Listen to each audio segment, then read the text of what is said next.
You've tried, you've promised yourself. This time it's different, and for a while it is. But then you ghost your goals. You skip one day, then two, and the loop begins again. But here's the truth no one told you. You don't have a discipline problem. You have an identity problem.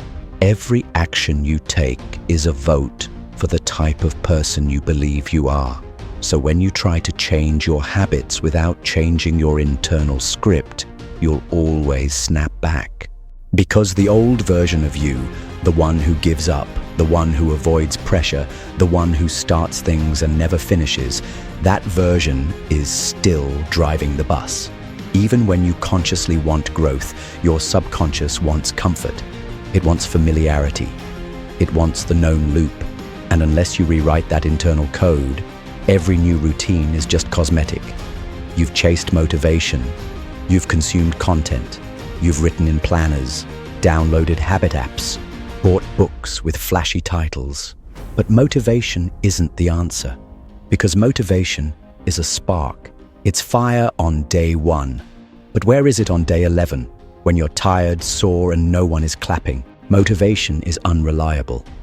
Discipline, on the other hand, is built in the dark, where no one is watching, where your old self is screaming, "Let's quit." And that's when the rewiring begins. Here's the switch. You have to stop asking, "What do I want to change?" and start asking, "Who do I want to become?" You must become before you achieve, because every action flows from your self-image. Say this out loud. I am the kind of person who finishes what they start. I don't need motivation. I have clarity. I do hard things on purpose. Write it, say it, print it, feel it, because repetition rewires reality. Every time you reinforce a new identity, you weaken the grip of the old one. You don't need a 12-step plan. You don't need perfect mornings or aesthetic workspaces. You need one simple rule. Take one action daily that supports the new identity. One cold shower, one focused session, one walk without headphones, 1 minute of silence before reacting. You don't need intensity. You need evidence, because every small win is a vote that says, I am no longer that person. I am someone new.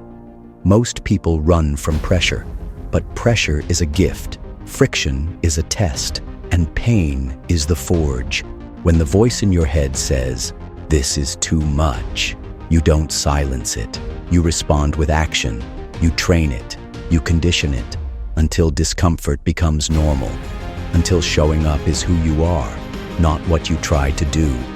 Here's why people quit. Because progress feels slow. Because no one's watching.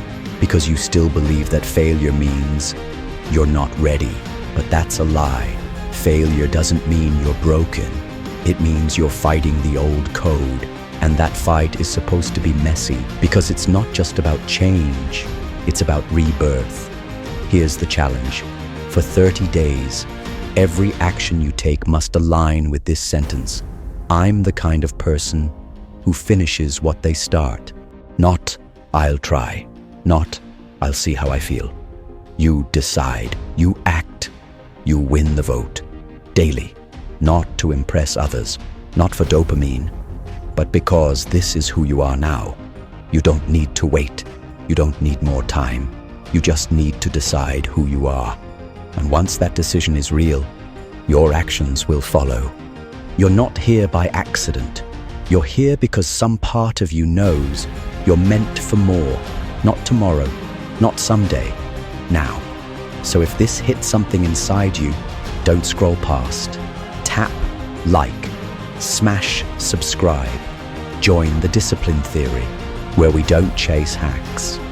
We rewire minds. New videos every week. New you every day. Comment "I'm in" if you're ready to win the war with yourself. This is the beginning. Let's finish what you started.